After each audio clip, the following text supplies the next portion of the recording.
then I would say we can have a look into more gRPC stuff.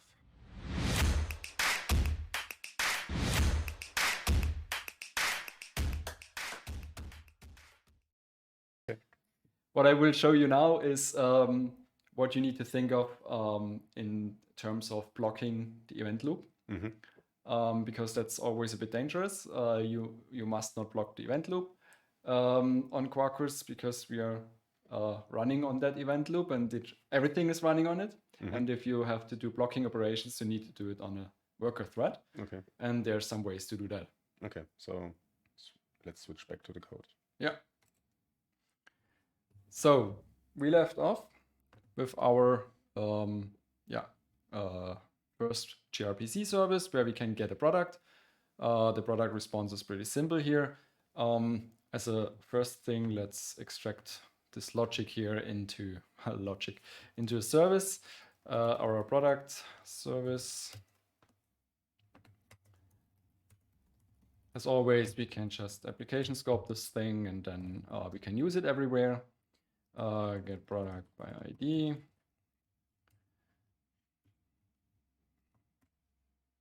Typing is hard. Product ID string, and here we return our awesome. No, we don't return this thing. We return something proper. Data class product, because that object that we created there, that's the gRPC response, so it's the API stuff. We should not use that in services. Our product ID, name. So we create basically the same object. Yeah, we create a model. Yeah. It must not be this, or it can be that it's not the same.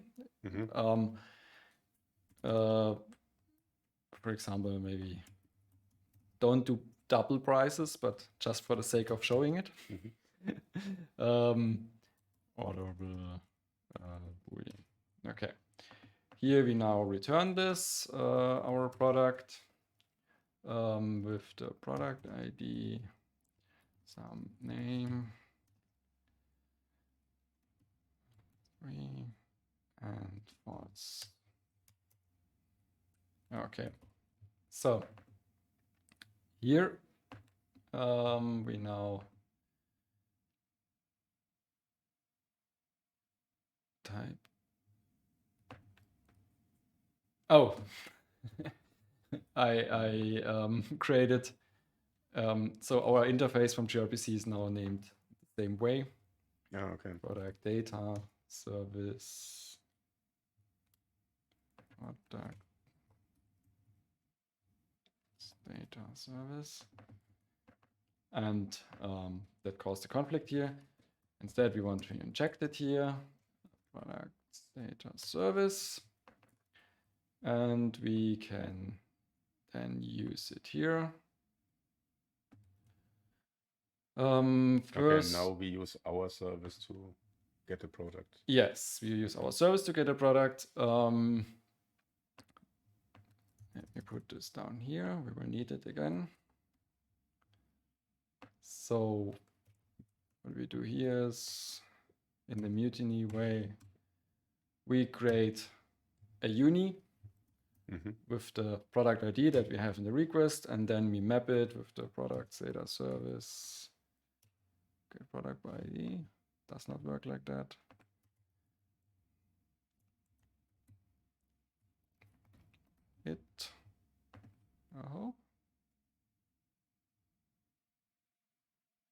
Yeah, okay. The response is not correct yet. And then we need to map it to, and here we can make a fun product to response. Product response. Because now it's a uni product and we need a uni product response. Yes, exactly. We are missing the mapping to the API type. Yeah, okay. And that's why you kept this one. Yes, that's why I kept this one.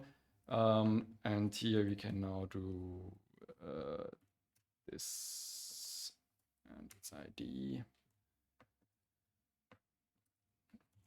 name, price, and we do this times 100, and we. And what is this add to response? 1 second, construct? yeah. There's a. So this comes with this turn.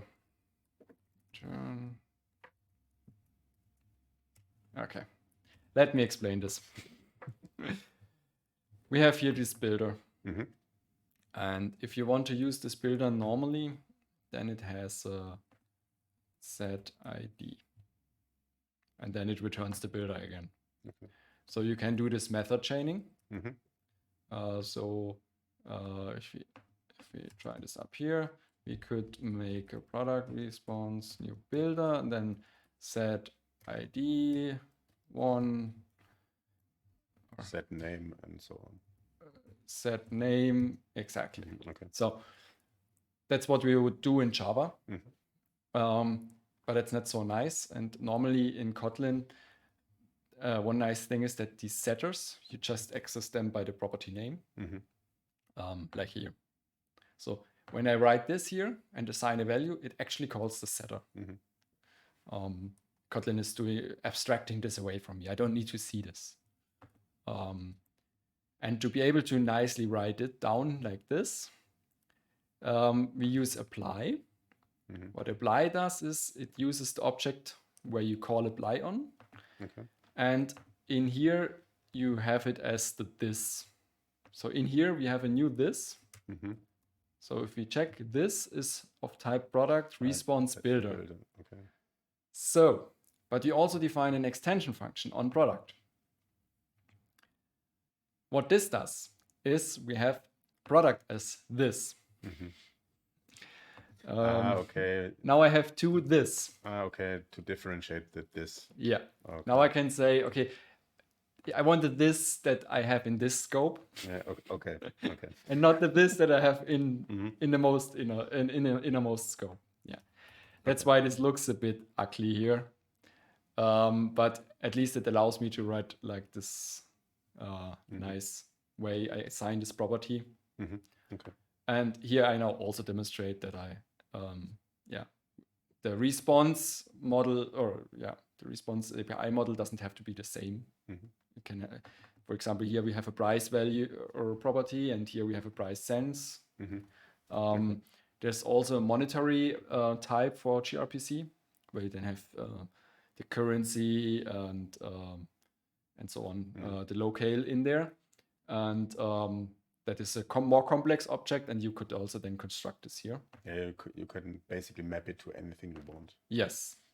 And the important thing is you should map it here in this gRPC thing, because this product service, I can also use this in a REST endpoint. I can now make a REST endpoint and use the same product service. It has a totally different way of communicating. But what I want to do with it when I call get product, I still want to get a product. It should be the same. Yeah, it's doing the same. So the logic and the business logic and what's happening behind it is extracted in the service. It is handling the logic, and the controller, or here the gRPC service, is handling how the data is transferred. That's its purpose, and it should only be doing that. So here we can now call this. Now we call to response. To response. Okay. And now we get the response. So it is now the product. Or yes. If you have such a lambda in Kotlin, and you have only one parameter, then Kotlin by default calls it. Okay. What you could also do is write like this. This the explicit form, and then you can have you could call a product. But in Kotlin, there's you can also specify the type. But in Kotlin, when you have only one parameter in a lambda, then there's this short form. Automatically it. Okay. It's always it, and then it's just you don't need to have this arrow in front. Some problems. Yeah, it seems like there's. I noticed this before. There's some when you start compiling and the service is still running, then it kills the service and restarts it. but the compilation fails because some resources still used. So there's some race condition there or so, but just run again. So it started again, and in the end, nothing really should have changed. You see, we get now the data from the service. But as always, when we call such a service, we might do something blocking. So for example, we access the database with Hibernate. Hibernate is a blocking framework. There's also Hibernate Reactive, which is then non-blocking, works with Uni or Mutiny. But if we use, for example, Hibernate, then it's blocking. If we use a REST client with blocking in the blocking way, then it's also blocking. And we can simulate this, blocking the thread. So let's say this takes a while and it actually blocks the thread. Or reading a file is also something blocking. So let's just simulate that and see what happens. So now we wait, the thread waits or sleeps? Yes. But this thread that we use here, this is the event loop. Okay. So your whole Quarkus application is waiting for 5 seconds. And it cannot serve any other requests. There's one thing, we have multiple event loops. So the other event loops can still do this. But if you have a couple of calls, at one moment, all your event loops will be frozen and waiting. And you will not receive any more requests. You are dead. So we must never block the event loop. But sometimes we have code like this, especially in legacy Java frameworks. And I want to show you what happens. If we check here the log, we see an exception. Because Quarkus or Vertex actually notices that the Vertex event loop thread has been blocked for longer than 2 seconds. And 2 seconds is already a long time. A long time. But it's when you go over this, then they even crash it for you. You can also configure that timing, but you should never do that. So always be aware when you call something blocking, you need to handle that. What you can do is Quarkus is nice to you and provides an easy way. You can just tell it. So now we have told Quarkus, hey, let me check, did I? Yes. So basically we are telling now that function is blocking. Yes, and what Quarkus will do is it will run this function on a thread pool. Automatically. Oh, okay. It will upload it to a thread pool, get it away from the event loop, and then we cannot destroy the event loop. Of course, the thread pool is only so big. So you need to be aware. Still, this stuff is, you need to spawn more threads and so on. It is slower. So if you have a reactive way of doing things, then it's more ideal. So now we can wait and we see. We got the result and we have no exception because we didn't block the event loop. What you could also do if you want more fine granular control over it, now all of this would be running in there. If you only have a small part that's blocking, you can, you have here this sequence, and basically there's a run subscription on, and then there's okay, so we can tell from this point on we have the blocking stuff. Actually, it's all above is the blocking stuff. Okay. Above stuff. Okay. Yeah. So let me check again. I ask my question afterwards.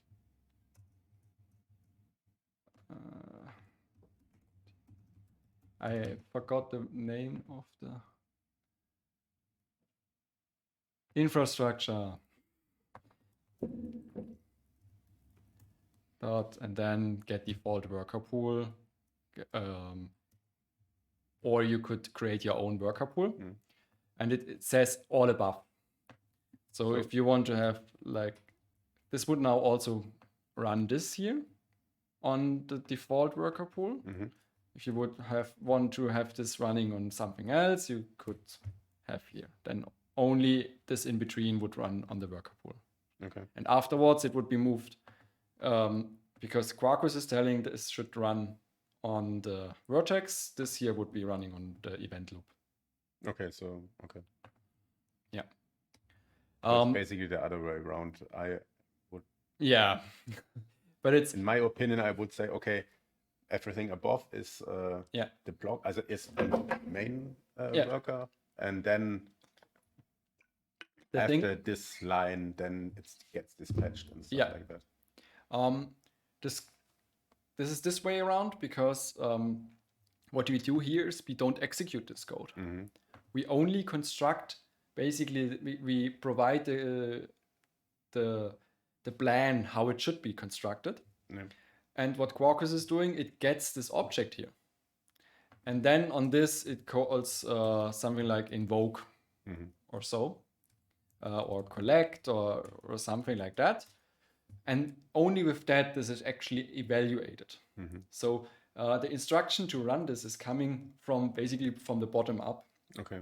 And with that, then it makes sense here from the bottom up. Okay, all that comes afterwards will be run in the worker pool, because this instruction here, when going up, is switching to the worker pool, and when you come back down again, then it's switching back to the old thing. Yeah. But as I said, we can also do here blocking, which is much nicer. Let me check. I actually think it should also work here.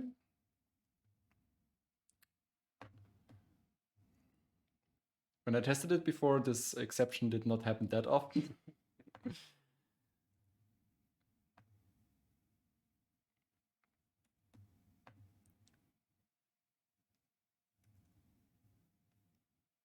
Okay.